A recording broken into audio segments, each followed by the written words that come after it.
Hello बच्चों, good morning. कैसे हैं आप लोग? बच्चों, आज मैं आप लोगों को क्लास 12 का चैप्टर नंबर 3 की एक्सरसाइज 3.1, ठीक है, चैप्टर का नाम है मैट्रिक्स। तो मैं एक्सरसाइज 3.1 पढ़ाऊंगा आप लोगों को। तो काफ़ी इंटरेस्टिंग चैप्टर है जी, जैसा मैंने आप लोगों को बताया हुआ है। और इसका इंट्रोडक्शन पार्ट अगर अभी तक आप लोगों ने नहीं देखा है तो जल्दी से देखिए, तब आपको बहुत सी चीज़ें समझ में आ जाएंगी, ठीक है। तो चलिए स्टार्ट करते हैं। जो क्वेश्चन है इसका एक्सरसाइज का फर्स्ट क्वेश्चन, देखिए क्या कह रहा है।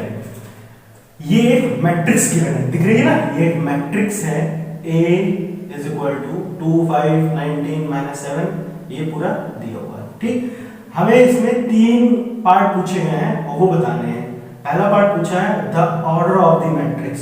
तो समझते हो ऑर्डर ऑफ द मैट्रिक्स। पहले यहाँ पे बताओ मुझे कितने रो और कितने कॉलम है। और ध्यान से देखो, ये बेटा है क्या, रो नंबर 1, ठीक। ये रो 1 है, ये रो 2 है और ये रो 3 है। हो गया ना। ऐसे जो हॉरिजॉन्टल लाइन होती थी वो रोज होती थी। अच्छा, अगर कॉलम की बात करें तो ध्यान से देखो, ये एक कॉलम हो गया, ये दूसरा कॉलम हो गया, ये तीसरा कॉलम हो गया और ये चौथा कॉलम हो गया। तो बच्चों इसमें रो कितनी है, 3 है ना। 3 रो है 3 और कॉलम कितने हैं, 4। 3/4, ठीक। 3 रो और 4 कॉलम। क्या कहा मैंने, 3 रो और 4 कॉलम। तो इसका ऑर्डर कितना हो जाएगा, ऑर्डर ऑफ द मैट्रिक्स, जी हाँ, कितना आएगा, 3/4 आएगा। आई बात समझ में। अच्छा, आगे बढ़ते हैं। कह रहा है द नंबर ऑफ एलिमेंट्स। अच्छा, इसमें नंबर ऑफ एलिमेंट्स तो बिल्कुल आप यहीं से पता कर सकते हो। 3 4 से कितना होगा, 12 होगा। आप चाहो तो काउंट भी कर सकते हो। ये सारे नंबर्स को एलिमेंट्स ही तो कहते हैं। तो इन नंबर को काउंट कर लो, टोटल कितने आ रहे हैं, 12 आ रहे हैं ना। तो ये तो हो जाएगा 12।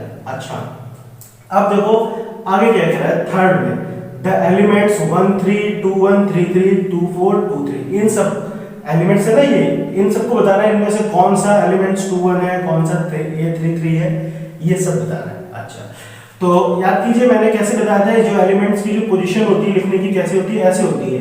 ये पहला वाला होता है A1 1, फिर ये 1 2 1 3, इसी तरह से ये 1 4।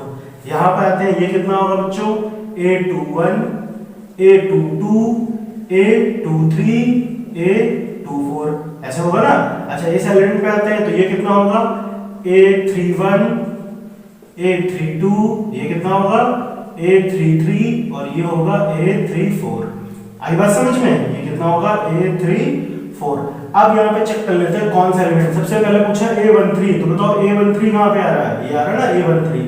तो बच्चों A13 कितना हो जाएगा, 19 हो जाएगा, ठीक है। आगे बढ़ते हैं, फिर क्या कह रहा है A21 A21 का ये रहा, ठीक।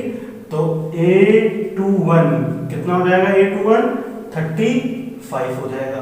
आगे बढ़ते हैं A33, कितना है A33, आप चेक कर लो, ये दिख रहा है A33, तो कितना है ये, -5। फिर बोल रहा है A24, बहुत आसान है, ठीक है। कितना आसान है देखिए, A24 कौन सा है, ये 12, तो A24 हो गया 12। फिर A23, ठीक है, जल्दी देखिए इसमें बताइए 23 कहाँ पे आ रहा है, जी हाँ, ये नंबर आ रहा है ना 23। तो ये कितना हो जाएगा, 5/2 हो जाएगा। आई बात समझ में, ठीक है, क्लियर है। चलिए इसको कॉपी कीजिए, नेक्स्ट क्वेश्चन की तरफ बढ़ते हैं।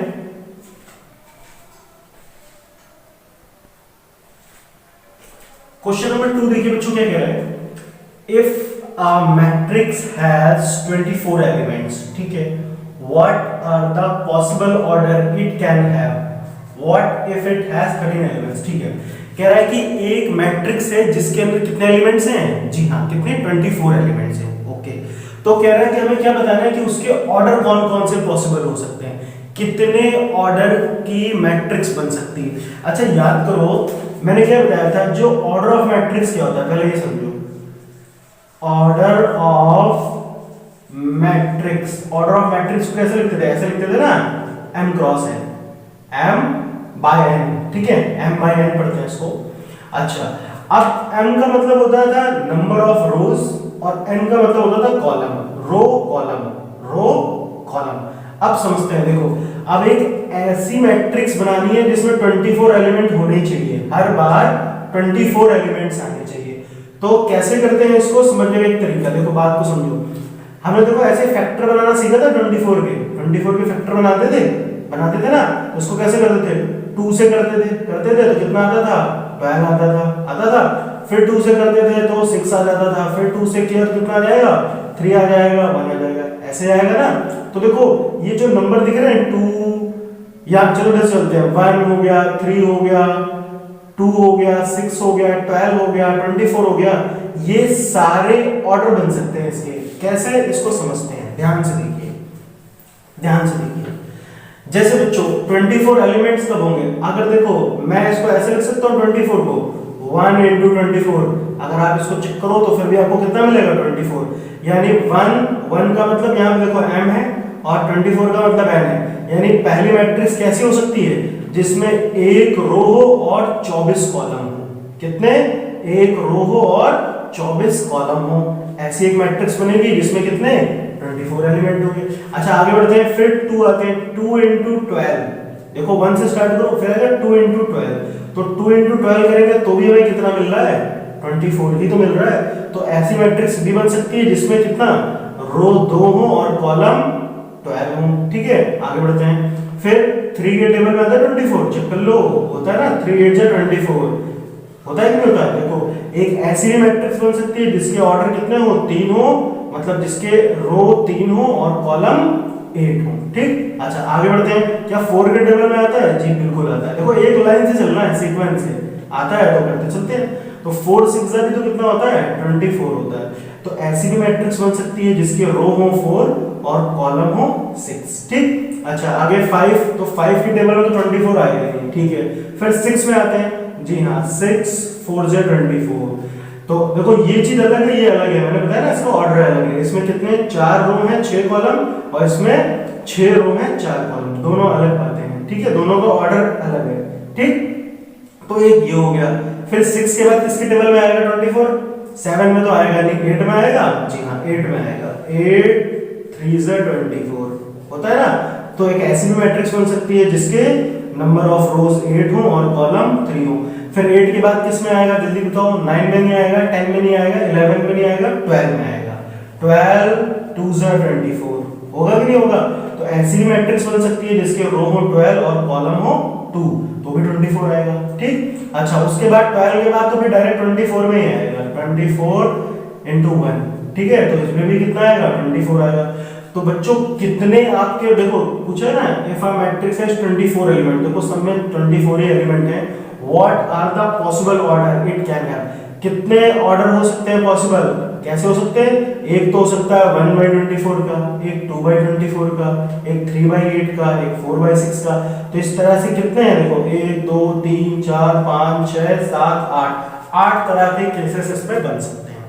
आई बात समझ में। इसी तरह से पूछा है इफ इट हैज 13 एलिमेंट, तो 13 एलिमेंट्स का हमें बनाना है, तो उसमें क्या दिक्कत है, जैसे 24 बनाया वैसे 13 बना लेते हैं। सबसे पहले ध्यान से देखो, यहाँ बात को समझो। जैसे मान लीजिए 13 किसके टेबल, पहली बात तो 1 के टेबल में आएगी, 1 into 13 आएगा कि नहीं आएगा, आएगा। तो ऐसी मैट्रिक्स हो सकती है कि जिसमें एक रो हो और 13 कॉलम हो। दूसरी बात 13 और किसी के टेबल में आएगा नहीं, सिर्फ 13 के टेबल में ही आएगा। तो दूसरा क्या हो सकता है, 13 into 1 हो सकता है कि नहीं हो सकता है। 1 into 13 यानी एक रो 13 कॉलम, इसको क्या पढ़ेंगे 1/13, और दूसरा क्या हो सकता है 13/1। ठीक, तो ये बात समझ में आई आप लोगों को, क्लियर है अच्छे से। चलिए आगे बढ़ते हैं, इसको कॉपी कर लीजिए। क्वेश्चन नंबर 4 देखते हैं बच्चों, क्या कह रहा है ध्यान से समझते हैं। Construct 2x2 matrix A is equal to Aij whose elements are given below। ठीक, मतलब समझो क्या कह रहा है, ध्यान से देखो इसमें क्या कह रहा है, समझते हैं।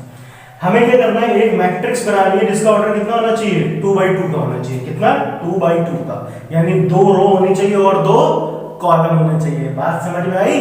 हाँ, तो देखो यहाँ पे कंडीशन क्या दी रखी है, जिसके एलिमेंट्स देखो यहाँ पे गिवन है ना, whose एलिमेंट्स कह रहा है Aij is equal to I plus j का होल स्क्वायर अपॉन 2, ऐसे कर रहा है। ठीक, अब देखो समझते हैं इसको कैसे करना है ना, तो बहुत आसान है, देखो कैसे करना है। ठीक है, मुझे पता है कि आप सब लोगों को अच्छे से आता होगा, और अगर नहीं आता है तो देख लो, क्योंकि आप लोग महान हो, पढ़ाई तो करते नहीं हो करते हो। अच्छा ठीक है, चलिए भाई करते हैं तो अच्छे से आ जाएगा, टेंशन नहीं लेने का। चलिए समझते हैं। देखिए बच्चों पहला ये दिया हुआ ए आई जे, कितना है ये आई प्लस जे का होल स्क्वायर अपॉन 2, ऐसे कह रहा है। मैट्रिक्स जो बनानी है वो कितनी बनानी है, 2/2 ऑर्डर की बनानी है ना, 2/2। तो देखो समझो कैसे बनाना है। चलिए मैट्रिक्स ऐसे मान लेते हैं A इज इक्वल टू, बात को समझो ध्यान से। तो ऐसे लिखते थे यहाँ पे 2/2 का मतलब 2 रो 2 कॉलम, तो ऐसे होता था A11 A12, यहाँ पे क्या होता था A21 और A22, ये चेक कर लो 2/2 ऑर्डर है ना, देखिए 2 रो और 2 कॉलम, ठीक। और याद कीजिए मैंने बताया था ये जो पहला नंबर होता है ना ये 1, ये आई की पोजीशन को बता रहा है और ये जे, इसका मतलब आई है ये जे, तो ये 1 का मतलब ध्यान से देखो, यहाँ पे ध्यान देखो ये A11 है ना, तो ये पहला 1 बता रहा है क्या, रो को बता रहा है आई, और ये जे बता रहा है कॉलम को, रो कॉलम रो कॉलम, बात समझ में आई। तो चलिए यहाँ पर आई की वैल्यू 1 है और जे की वैल्यू भी 1 है, इसमें पुट करते हैं, ये दिख रहा है ये ए आई जे में। अच्छा तो जब हमें क्या निकालना है A11 कैसे निकालेंगे, ठीक है, आई की वैल्यू 1 और जे की वैल्यू भी 1, यहाँ पुट करते हैं इस फॉर्मूले में। तो आई की जगह आ गया 1 और जे की जगह भी आ गया 1 अपॉन 2, ठीक है, का होल स्क्वायर अपॉन 2। अच्छा देखो ये 1 + 1 2 हो जाएगा, 2 का स्क्वायर करेंगे तो कितना आएगा 4, तो 4 अपॉन 2 करेंगे तो कितना आया 2, तो A11 कितना आया 2, बात समझ में आ रही, A11 की वैल्यू कितनी आ गई 2। चलो यहाँ पे लिख लेते हैं A11 की वैल्यू कितनी आ गई 2 आ गई, ठीक है। अब आगे बढ़ते हैं, ध्यान से देखिए A12 निकालते हैं, ठीक है, इतना क्लियर है। अब समझते हैं A12 कैसे निकलेगा, देखो ध्यान से 12 ये दिख रहा है A12, देखो ये लिख रहा है 1, ये आई को बताएगा और ये दूसरा 2 जो है ये जे, मतलब रो कॉलम, ये ith रो jth कॉलम, ऐसे पढ़ते हैं इसको ith row and jth column. तो i की वैल्यू 2 हो गई, i की वैल्यू 1 हो गई और j की वैल्यू 2 हो गई, ठीक है। अच्छा अब ध्यान से देखो इसमें लिखते हैं, इसी फॉर्मूले में वापस आते हैं। तो i की जगह तो आ गया 1 और j की जगह आ गया 2 और इसका होल स्क्वायर हो गया अपॉन 2, तो 2 + 1 3 और 3 का स्क्वायर करेंगे तो 9 आएगा, तो ये 9/2 आएगा, ठीक, 9/2, बात समझ में आई नहीं आई, ठीक है। तो A12 कितना आ जाएगा 9/2 आ जाएगा। अच्छा अब इसी तरह से आगे करना है, ठीक है, A21 निकाल लेते हैं, A21, तो ये 2 की वैल्यू मतलब 2 किसकी है i की वैल्यू हो गई और 1 क्या है j को बता रहा है, ठीक। तो यहाँ पे लिखते हैं इसमें i की जगह लिखा मैंने 2 और j की जगह लिखा 1, इसका होल स्क्वायर किया अपॉन 2 इस फार्मूले के अकॉर्डिंग। तो 2 + 1 3, देखो ये भी फिर ये तो फिर वही आ जाएगा ना, A21 वापस आ जाएगा 9/2 आ जाएगा, इसको सॉल्व करेंगे तो। अच्छा अब बचा लास्ट, कितना बचा A22 बचा, क्या बचा A22, तो A22 को निकालेंगे। अब देखो यहाँ पे i भी कितना है 2 है और j भी कितना है 2 है, i और j दोनों 2 है, चलो यहाँ रखते हैं। तो कितना आ जाएगा 2 + 2 इसका होल स्क्वायर हो जाएगा अपॉन 2, तो ये 2 2 4 का स्क्वायर करेंगे तो 16 आएगा और 16/2 करेंगे कितना आएगा 8 आएगा, ठीक है। तो A22 कितना हो गया 8 हो गया, आई बात समझ में। तो देखो कितना आसान है, क्लियर है, अच्छे से आ गया। अच्छा अब देखो इसी तरह से इसका बाकी के भी पार्ट है, तो चलिए एक और कर देता हूँ, कौन सा कर दूं जल्दी बताओ, ठीक है, थर्ड वाला कर दूं, चलो ठीक है थर्ड वाला कर देता हूँ, ठीक है, सेकंड तो आप लोग कर लोगे, थर्ड वाला कर देते हैं। आप ध्यान से देखो समझते हैं, इसमें तो ठीक है ऑर्डर तो सेम टू सेम वही रहेगा, ठीक, ये तो सब कुछ सेम टू सेम है। और थर्ड क्या कह रहा है यहाँ पे लिख लेते हैं, थर्ड बोल रहा है Aij = i + 2j और इसका होल स्क्वायर, ठीक है, बहुत सिंपल है। और देखो कैसे करना है, बिल्कुल सेम टू सेम। तो हमें क्या क्या निकालना है इसमें, A11 निकालना है, A12 निकालना है और क्या निकालना है A21 निकालना है और A22 निकालना है, ठीक है। उसके बाद में मैट्रिक्स को लिख भी देना है, लिख लेना, ठीक है। अच्छा समझते हैं, ध्यान से देखो। तो यहाँ पर बच्चों इस फॉर्मूले के अकॉर्डिंग चलते हैं, A11 कितना आएगा A11, i की देखो i की वैल्यू भी 1 और j की वैल्यू भी 1, तो इसमें लिखते हैं। कैसे हो जाएगा 1 प्लस 2 इंटू 1 इसका होल स्क्वायर करना, ठीक है, और तो कुछ है नहीं। तो 2 1 से 2 प्लस 1 3, 3 का स्क्वायर करेंगे 9, तो ये तो कितना आ गया 9 आ गया, ये समझ में आया ना। 2 1 से 2, 2 प्लस 1 3, और 3 का स्क्वायर करेंगे तो कितना आएगा 9 आएगा, तो ये तो आ गया 9। अच्छा आगे बढ़ते हैं, A12 में आते हैं, फिर यहाँ पुट करते हैं। अब देखो I की वैल्यू कितनी है 1 और J की वैल्यू है 2, ठीक है। अच्छा तो पुट करते हैं यहाँ पर, तो ये हो जाएगा 1 प्लस 2 इंटू 2, ठीक है। 2 इंटू 2 क्यों किया, क्योंकि J की जगह पर कितना है 2 है, ठीक। तो 2 2 से 4, 4 प्लस 1 5, और 5 का स्क्वायर करेंगे तो कितना आएगा 25 आएगा। आई बात समझ में। अच्छा इसी तरह से बाकी के भी निकालते हैं, तो ये हो जाएगा 2 1, तो इसको भी सॉल्व कर लेते हैं। A21 यहाँ पे लिखते हैं, तो I की जगह तो हो गया 2 और J की जगह हो गया 1, तो 2 इंटू 1, तो देखो 2 इंटू 1 2, और 2 प्लस 2 4, 4 का स्क्वायर किया तो कितना आया 16 हो गया ना। चलिए आगे बढ़ते हैं, A22 निकाल लेते हैं। तो A22 कितना हो जाएगा, I भी हो गया 2 और J भी हो गया 2, हो गया ना, इस फॉर्मूले में रखें। तो 2 2 जा 4, 4 प्लस 2 6, भाई 2 2 जा 4, 4 प्लस 2 6, और 6 का स्क्वायर करेंगे तो कितना आएगा 36 आएगा। तो ये सारे एलिमेंट्स आ गए कि नहीं आ गए। अब इसको क्या करो, आप एक मैट्रिक्स में लिख दो, ऐसे लिख दो, मतलब स्क्वायर ब्रैकेट में लिख दो, मैट्रिक्स बन जाएगी। तो ये कितना आ गया बच्चों 9 आ गया, A12 कितना आ गया 25 आ गया, A21 16 हो गया, और 22 कितना हो गया 36 हो गया। बात समझ में आई, ये क्लियर है, ठीक है। तो बिल्कुल सेम टू सेम इसी तरह से क्वेश्चन नंबर 5 भी है, ठीक है, 5 भी हो जाएगा, ठीक है। चलिए आगे बढ़ते हैं, इसको आप नोट कर लीजिए। क्वेश्चन नंबर 6 पे आते हैं। 6 में देखिए क्या कह रहे हैं, find the value of x y z from the following equations, ठीक है भाई। इसमें क्या करनी है बच्चों, इसमें हमें x y z की वैल्यू बतानी है। बात को ध्यान से समझो, क्या बताना है, x y z की वैल्यू बतानी है, दिख रहा है ना x y z ये दिया हुआ है। अच्छा मैंने क्या बताया था, याद है ना, इक्वलिटी ऑफ मैट्रिक्स क्या होता था। देखो ये लेफ्ट साइड है, ये राइट साइड है, दिख रहा है ना, left hand side right hand side. बात को ध्यान से समझो, ये जो दोनों मैट्रिक्स है ना, इनके ऑर्डर सेम टू सेम होने चाहिए। क्या होने चाहिए, हाँ ऑर्डर सेम टू सेम होने चाहिए, तभी आप x y z जो वैल्यू दिखा रहा है यहाँ पर, इनकी वैल्यू को फाइंड कर सकते हो। इसको बोलते हैं इक्वलिटी ऑफ मैट्रिक्स। क्या होना चाहिए, इक्वल होना चाहिए, इधर और इधर, यानी जो इनके कॉरेस्पॉन्डिंग एलिमेंट्स होते हैं वो भी सेम होना चाहिए, और इनके ऑर्डर जो होते हैं वो भी क्या होने चाहिए, सेम टू सेम होने चाहिए। बात को समझते हैं मैं क्या कहना चाहता हूँ, ठीक है, ये क्लियर है। चलिए ध्यान से समझिए क्या कह रहा हूँ। इसको हम ऐसे करते हैं, ध्यान से देखो, यहाँ पे देखो ये लिखा है 4 3 x5, देखो ये पहला एलिमेंट, इसका पहला एलिमेंट दिख रहा है, पहला एलिमेंट ये पहला एलिमेंट इक्वल होता है, ठीक, इक्वल होगा कि नहीं होगा भाई। देखो इसका ऑर्डर कितना है 2/2 है, 2 रो है 2 कॉलम है, इसका भी चेक करो कितना है 2/2 है, तो दोनों का ऑर्डर सेम टू सेम है। अब इनके जो कॉरेस्पॉन्डिंग एलिमेंट्स हैं वो भी इक्वल होने चाहिए, ठीक है, बराबर होने चाहिए। तो कैसे लिखेंगे, तो 4 यहाँ पे है ना, देखो A11 की पोजीशन, यहाँ भी A11 की पोजीशन, तो ये पहला एलिमेंट, तो बच्चों यहाँ पे y की वैल्यू कितनी हो गई, y की वैल्यू हो गई 4। चलो फिर आगे बढ़ते हैं, इधर सेकंड एलिमेंट, यानी यहाँ की इसकी पोजीशन 1 2 है, और इसकी पोजीशन इधर भी 1 2 है, तो सेकंड एलिमेंट, तो ये कितना हो जाएगा, z की वैल्यू कितनी आ जाएगी, z की वैल्यू आ जाएगी 3। इसी तरह से यहाँ पे देखो x किसके इक्वल होगा, 1 के होगा, और 5, अच्छा 5 तो 5 के इक्वल है, तो हमें x y z की वैल्यू बतानी है, ये क्लियर है। अच्छा इसी तरह से देखो सेकंड पार्ट में आते हैं। अब यहाँ पे समझो, ये है ना, ये पूरा का पूरा एक एलिमेंट है x प्लस y, ठीक है, x प्लस y बता रहा है, तो x प्लस y, देखो इसका भी ऑर्डर कितना है 2/2, और आप चेक करो इसका भी ऑर्डर 2/2 है।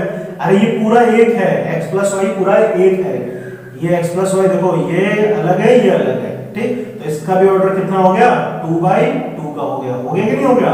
अच्छा अब बात को समझो, x प्लस y किसके इक्वल है, यहाँ पे ध्यान से देखो, x प्लस y इक्वल है 6 के, मैंने बताया था ना, ये पहला एलिमेंट, तो x प्लस y तो 6 के इक्वल है। चलो इसको इक्वेशन 1 मान लेते हैं। फिर ये तो 2 2, चलो इससे मतलब नहीं है। फिर आते हैं यहाँ पर जिसमें x y आता हो, चेक लो। अच्छा अब यहाँ पे देखो 5 प्लस z किसके इक्वल है, 5 के, दिख रहा है ना, 5 प्लस z, तो यहाँ पे लिख लेते हैं 5 प्लस z किसके इक्वल है, देखो ये पहला एलिमेंट, इधर भी पहला एलिमेंट, 5 के इक्वल है। अब यहाँ पर देखो साफ साफ पता चल रहा है भाई z की वैल्यू 5 माइनस 5 इधर गया ना 0 हो जाएगा, तो इसमें तो z की वैल्यू तो आ गई 0। क्लियर है? अच्छा अब यहाँ से आते हैं x y की वैल्यू कितनी है 8, दिख रहा है ना x y कितना है 8 है, तो यहाँ पे लिख लेते हैं भाई x y is equal to 8, इसको मान लो इक्वेशन 2। अब देखो x प्लस वाई 6 है और x y 8 है, कैसे करेंगे, यहाँ से काम करो x की वैल्यू निकालो, तो देखो x को हम ऐसे लिख सकते हैं x इज इक्वल टू ये y इधर जाएगा तो ऐसे हो जाएगा 6 माइनस y, ठीक। अच्छा होगा आप इसको इक्वेशन बनना, क्लियर है? अब x की वैल्यू 2 में पुट कर लेते हैं, कर सकते हैं putting the value of x in equation 2, तो जहां पर x ऐसे दिया हुआ ना x y is equal to 8, तो x की जगह पर क्या आ जाएगा 6 माइनस y आ जाएगा ना, तो 6 minus y into y is equal to 8, ठीक। अब इसको सॉल्व करते हैं, देखो y को 6 से करेंगे 6y और फिर ये y square is equal to 8, तो इसको उधर ले जाते हैं तो हो जाएगा 6y, उधर गया ना y square minus 6y and plus 8। अब 8 के ऐसे फैक्टर करो, ऐड करके 6 आना चाहिए, माइनस का 6 तो 4 और 2 हो जाएगा, तो ये हो जाएगा y square minus 4y minus 2y plus 8 is equal to 0। तो इसमें कितना हो जाएगा बच्चों, ये हो जाएगा y माइनस 4 और यहाँ पे माइनस 2 कॉमन, तो ये हो जाएगा y माइनस 4, ठीक है। तो ये कितना आएगा y माइनस 2 आएगा और ये आएगा y माइनस 4, तो यहाँ से y की वैल्यू 2 या y की वैल्यू 4, ध्यान से देखो।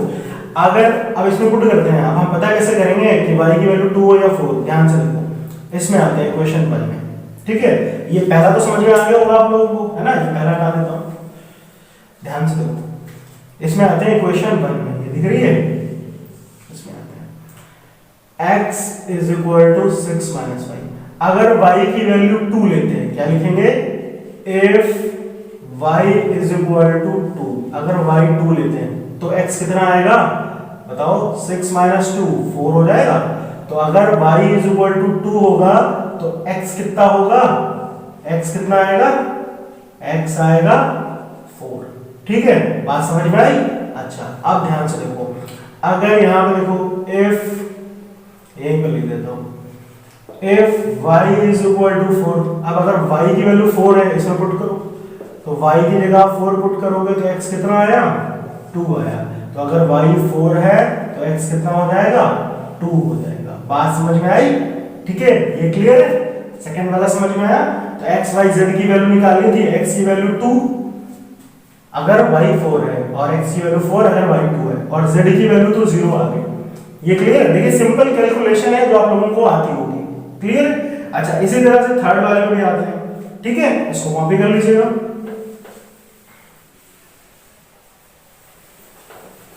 देखो थर्ड क्वेश्चन क्या कह रहा है बच्चों, ध्यान से समझते हैं क्या कह रहा है। यहां पर देखो ये गिवन है ना, क्या कह रहा है x plus Y plus Z, ये पूरा एक एलिमेंट है, दिख रहा है ना एक एलिमेंट, तो x plus Y plus Z किसके इक्वल है 9 के इक्वल है, ठीक है भाई। अच्छा फिर यहां पर देखो इसको मान लो इक्वेशन 1, फिर कितना कह रहा है x प्लस वाई, तो x प्लस वाई किसके इक्वल है 5 के इक्वल है। इसी तरह से ये हो गई इक्वेशन 2, और y प्लस जेड किसके इक्वल है, ये 7 के इक्वल है, ये हो गई इक्वेशन 3।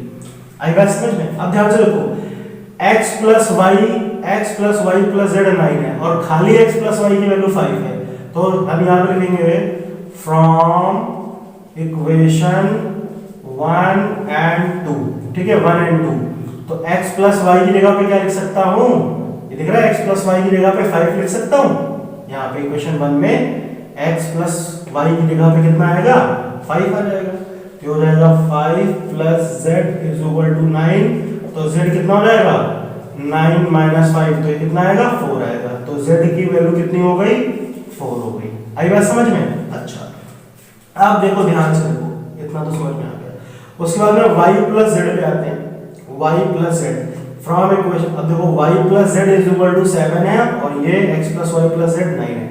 अब ले लेते हैं इक्वेशन 1 और 3 को, क्या लिखेंगे फ्रॉम इक्वेशन 1 एंड 3, तो इक्वेशन 1 एंड 3 आती है, तो 1 x plus y plus z, देखो y प्लस z की वैल्यू 7 है, तो यहाँ y प्लस z की जगह 7 आएगा, तो ऐसे हो जाएगा x plus 7 is equal to 9, तो x की वैल्यू कितनी हो जाएगी 9 माइनस 7 यानी कि 2 हो जाएगी। अब x आ गया z आ गया, क्या आ गया x आ गया z आ गया, हमें क्या निकालना है y निकालना है। चलो x की वैल्यू यहाँ पे लिख ले, अब आप किसी में भी पुट कर लो आ जाएगा, ठीक है। हमें x जहां जहां x है इन दोनों में x आ रहा है, तो y की वैल्यू हमें फाइंड करनी है, x और z तो आ गई, चलो यहाँ पुट कर लेते हैं। तो x की वैल्यू 2 है, किसमें इक्वेशन 2 में पुट कर देता हूं, दिख रही है ना equation 2, putting the value of x in equation 2। तो भैया x की जगह तो आ गया 2 plus y is equal to 5, तो y की वैल्यू कितनी हो जाएगी 5 माइनस 2 यानी कि 3 हो जाएगी। तो तीनों वैल्यू आ गई। आई बात समझ में कैसे किया इसको, ठीक है ना। तो देखो कितना सरल है, बस क्या करना है थोड़ा सा दिमाग लगाना है। और एक चीज मैं और बता दूं, ये तो एकदम ठुल्लू ठुल्लू सवाल है, इतने इजी क्वेश्चन नहीं आएंगे आपके बोर्ड के पेपर में, ठीक। ये सिर्फ आपके प्रैक्टिस के लिए है। बात समझ में आई, जो इसकी एक्सरसाइज है, ये जो एनसीईआरटी की फर्स्ट एक्सरसाइज है, ये क्या है सिर्फ आपके प्रैक्टिस के लिए है। क्लियर है। हाँ, जो क्वेश्चन आते हैं वो ठीक ठाक क्वेश्चन आते हैं, मैं बताऊंगा, उसकी टेंशन लेने की जरूरत नहीं है। ये नहीं कि सर आपको डरा रहे हैं, ना ना भैया, इतना बड़ा महापाप हम कहाँ कर सकते हैं, माफ कर दीजिएगा सर, ठीक है। मैं बस आपको बता रहा हूँ, क्लियर है। अच्छा चलिए ठीक, तो इसको कॉपी कीजिए, फिर नेक्स्ट क्वेश्चन की तरफ बढ़ते हैं। क्वेश्चन नंबर 7 भी बिल्कुल सेम टू सेम है जैसे 6 है, ठीक है। इसमें भी ABCD की वैल्यू निकालनी है, उसमें XYZ निकालना था, तो चलिए इसको भी सॉल्व कर लेते हैं, ठीक है। बहुत ही ठुल्लू क्वेश्चन है ये, आराम से हो जाएगा। ध्यान से देखिए, यहाँ पे ये फर्स्ट एलिमेंट उठाते हैं, इसका फर्स्ट एलिमेंट, तो ये ऐसे हो जाएगा बच्चों, a minus B is equal to -1, ठीक है भाई। a माइनस बी किसके इक्वल हो गया -1 के इक्वल हो गया, ठीक है। चलिए इसको मान लेते हैं इक्वेशन नंबर 1। फिर a b वाली इक्वेशन उठाओ, यहाँ पे दिख रही है 2a माइनस बी, ठीक है। चलो यहीं से उठा लेते हैं, कोई दिक्कत नहीं है।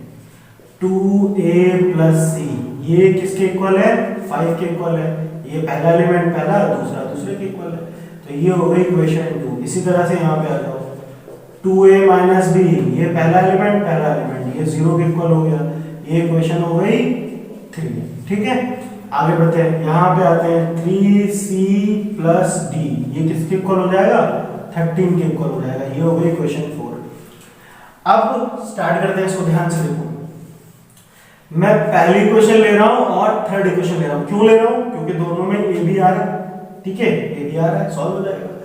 तो ये हो जाएगा a minus B is equal to -1, और ये हो जाएगा बच्चों 2a minus B is equal to 0। अब ध्यान से देखो, इसको माइनस कर लेते हैं, इन दोनों को इसमें सॉल्व करेंगे, तो ध्यान से देखो, ये माइनस प्लस माइनस, बात समझ में आई ना, माइनस कर दिया मैंने इसको, तो ये तो कैंसिल हो गया, b से b कट गया ना।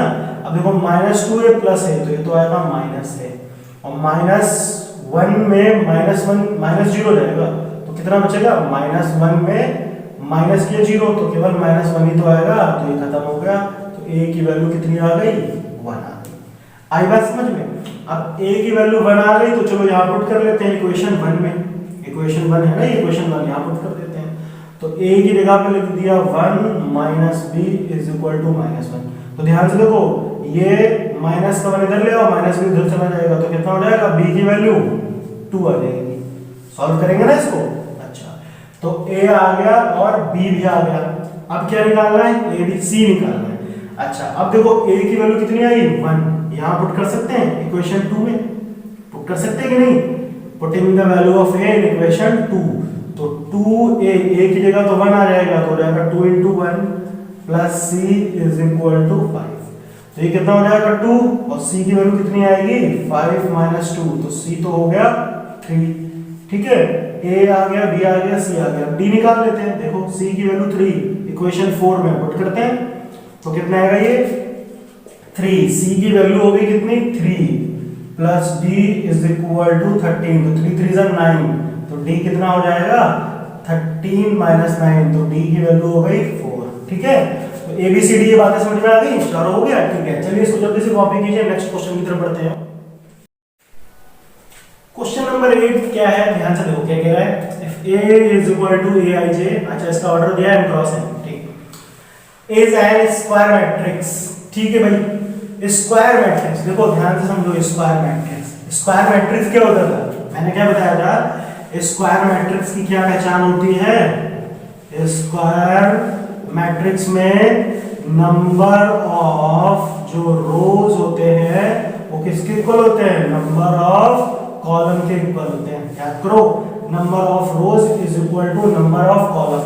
तो रो देखो, ये पहला रो को बताता है m, और n किसको बताता है, कॉलम को। तो m is equal to n, यानी जब रो और कॉलम दोनों इक्वल होंगे तो क्या पाई जाएगी, स्क्वायर मैट्रिक्स। तो ऐसा कहाँ आ रहा है, ये आ गया ऑप्शन नंबर सी। ठीक है, ये तो बहुत आसान है। ठीक है, अच्छा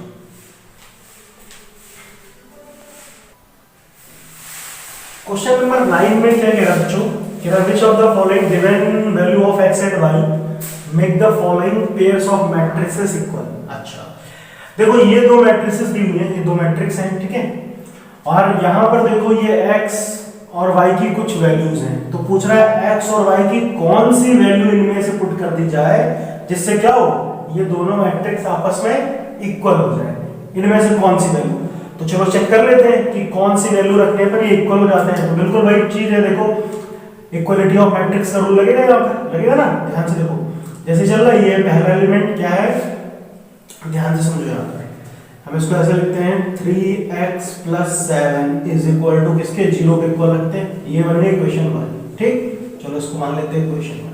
फिर देखो यहाँ पे चल रहा है y - 2, ये 5, तो इसको ऐसे लिख सकते हैं y - 2 इज इक्वल टू 5। ठीक है भाई। अच्छा अब देखो y की वैल्यू तो यहीं से निकल आएगी, तो ये -2 उधर जाएगा, तो y की वैल्यू तो 7 हो गई। अच्छा तो 7 तो चलो आ रही है, एक पहली आ रही है, दूसरा चेक करते हैं x की वैल्यू। चलो चेक करते हैं यहाँ से x की वैल्यू निकालते हैं। अच्छा देखो यहाँ से अगर आप x की वैल्यू निकालो, ये पहली इक्वेशन दिख रही है, चलो पहली इक्वेशन देखो 3x + 7 इज इक्वल टू 0। तो 3x, ये -7 हो जाएगा तो ऐसे हो जाएगा, तो x की वैल्यू -7/3। ठीक, अच्छा अब एक बात ध्यान से समझो, जो बता रहा हूँ ध्यान से देखो, x की वैल्यू आ गई। अब दूसरी जगह पे चेक कर लो कहीं y और आ रहा है, देखो y यहाँ पे आ रही है, y + 1 इज इक्वल टू 8। हमें सारे के चेक करने पड़ेंगे, ये नहीं एक ही में लिख दिया और आ गया और खुश हो गए। y + 1 इज इक्वल टू 8, तो y + 1 इज इक्वल टू 8 है ना, सारे ऑर्डर चेक करने पड़ते हैं यहाँ पर। तो y + 1 इज इक्वल टू 8, तो यहाँ से भी y की वैल्यू कितनी आएगी, 8 - 1 7। ठीक है, मतलब यहाँ से और यहाँ से भी y की वैल्यू सेम टू सेम आ रही है, और यहाँ से और यहाँ से भी y की वैल्यू सेम टू सेम आ रही है। यहाँ पे देखो y दो जगह दिया है ना, तो दोनों जगह से वैल्यू क्या होनी चाहिए, सेम टू सेम आनी चाहिए। जैसे y यहाँ भी था तो वैल्यू 7 आ गई, और y यहाँ पर भी है तो यहाँ से भी वैल्यू 7 आ गई। इसी तरह देखो x पहले नंबर पे है 1 1, तो वहां से वैल्यू अगर आई -7/3। अब ये कितना है, इसकी पोजीशन है 2 2, तो यहाँ से भी यही आनी चाहिए तो ही पॉसिबल होगा, वरना नहीं होगा। अच्छा देखो यहाँ पे लिख लेते हैं 2 - 3x इज इक्वल टू 4। ठीक है भाई, तो ये कितना हो जाएगा, 2 - 4 इज इक्वल टू 3x। अब इसको सॉल्व करेंगे तो कितना आएगा, ये -2 इज इक्वल टू 3x, तो ये कितना हो जाएगा, x इज इक्वल टू -2/3। अब ध्यान से देखो यहाँ पर, यहाँ एक वैल्यू x की आ रही है -7/3 और एक आ रही -2/3। तो कभी ऐसा हो ही नहीं सकता कि एक ही मैट्रिक्स में आपकी x की दो वैल्यू आ जाए। क्या हो जाए, हाँ, अगर x की दो वैल्यू आ रही है तो वो मैट्रिक्स इक्वल हो ही नहीं सकती, पॉसिबल ही नहीं है। आई बात समझ में? तो इसका कौन सा ऑप्शन हो जाएगा, ऑप्शन नंबर बी हो जाएगा। ठीक है, नॉट पॉसिबल, ये मैट्रिक्स पॉसिबल नहीं है। क्यों? क्योंकि यहाँ पे x की दो डिफरेंट वैल्यू आ रही है। एक ही मैट्रिक्स में x की दो डिफरेंट वैल्यू आ जाए तो वो इक्वल नहीं हो सकती। ठीक है, ये क्लियर है? चलिए नेक्स्ट क्वेश्चन करते हैं। क्वेश्चन नंबर 10 देखो क्या कह रहा है बच्चों, the number of all possible matrices of order 3/3। ठीक है, हमें क्या बनानी है, 3/3 ऑर्डर की मैट्रिसेस बनानी है। और कितनी बनानी, नंबर ऑफ पॉसिबल मैट्रिसेस। अच्छा, कितनी पॉसिबल मैट्रिसेस हो सकती हैं जिनका ऑर्डर होना चाहिए 3/3 विद ईच एंट्री 0 to 1। ठीक है, 0 to 1 एंट्री मतलब 0 और 1 होनी चाहिए, उसमें एलिमेंट्स होने चाहिए। और ऐसे कितनी मैट्रिसेस बनाई जा सकती हैं जिनका ऑर्डर कितना हो, 3/3। तो बात को समझो, ध्यान से समझो, ध्यान से समझो, ध्यान से देखो। देखो 3x3 ऑर्डर की मैट्रिसेस को कैसे लिखते हैं, ऐसा लिखते थे ना, A11 A12 A13, ठीक है। यहाँ पे कितना आएगा A21 A22 A23, और यहाँ कितना आएगा A31 A32 A33। बात समझ में आ रही है, ऐसे ही तो होगा, ठीक है। ये क्या है, 3x3 ऑर्डर की मैट्रिक्स है। अच्छा, अब देखो यहाँ पे जो एलिमेंट्स है कह रहा है 0 और 1 होना चाहिए, क्या आ जाए, 0 आ जाए या 1 आ जाए। तो इस तरह से कितनी बनाई जा सकती है, देखो यहाँ पे मेरे पास भरने की कितनी चॉइस है। यहाँ पे देखो मैं, अरे मेरा मन हो मैं 0 लिख दूं, मेरा मन हो मैं चाहे 1 लिख दूं। भाई यहाँ पे देखो ये दिख रहा है A11, यहाँ पे कितनी चॉइस हो सकती है मेरे पास, कितनी, चाहे तो मैं 0 लिख दूं, चाहे मैं 1 लिख दूं, मेरा मन, कुछ भी लिख सकता हूँ। इसी तरह से यहाँ पे भी देखो, पहले हमारे पास कितने हैं, 2 चॉइस हैं। चलो आगे बढ़ते हैं। यहाँ पर देखो A12, अगर A12 आएगा तो यहाँ पर भी मेरे पास 2 ही चॉइस है, मैं 0 1 कुछ भी भर सकता हूँ, ऐसा तो कुछ कहा नहीं इसमें, जो मन हो, मेरा मन हो मैं 1 लिखूं, मन हो चाहे 0 हो सकता है। इसी तरह से देखो हर जगह पे कितने, 2 चॉइस हो सकती हैं नंबर को भरने की, चाहे 0 भरो चाहे 1 भरो, हो सकती है नहीं हो सकती।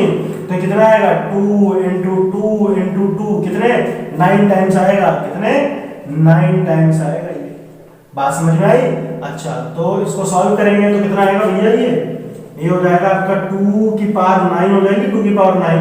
अच्छा, तो इसको सॉल्व कर ले भाई, कितना आएगा इसको 2 2 = 4, इसको मैं 9 बार लिख ही देता हूँ ना ताकि आप सॉल्व कर लो। तो ये 4 हो गया, 5 6 7 8 9, ठीक है, हो गए 9, 1 2 3 4 5 6 7 8 9।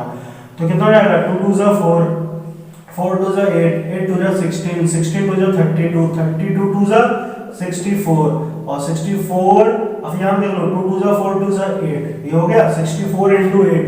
तो ये कितना हो जाएगा 8 4 = 32, और 8 6 = 24, 8 6 = 48, सॉरी है ना, 8 4 = 32 और 8 6 = 48, 48 + 3 51, तो 512 आएगा। कितना आएगा 512 आएगा। तो 512 ऑप्शन है, हाँ ये ऑप्शन नंबर डी, ठीक है। बात समझ में आई आप लोगों को, ठीक है, क्लियर है। तो बच्चों देखो ये पहली एक्सरसाइज तो बहुत आसान थी, आपके प्रैक्टिस के लिए, आप अच्छे से इसको प्रैक्टिस कीजिए, तब इसके क्वेश्चन आपको और अच्छे से समझ में आएंगे, ठीक है। फिर इसके आगे के लेक्चर में हम पढ़ेंगे इसकी सेकंड एक्सरसाइज, जिसमें हम क्या समझेंगे, मैट्रिक्स को कैसे ऐड किया जाता है, कैसे सब्ट्रैक्ट किया जाता है, और फिर मल्टीप्लाई करना भी सीखेंगे, और अभी बहुत सी चीजें हैं इसमें जो हम सीखेंगे।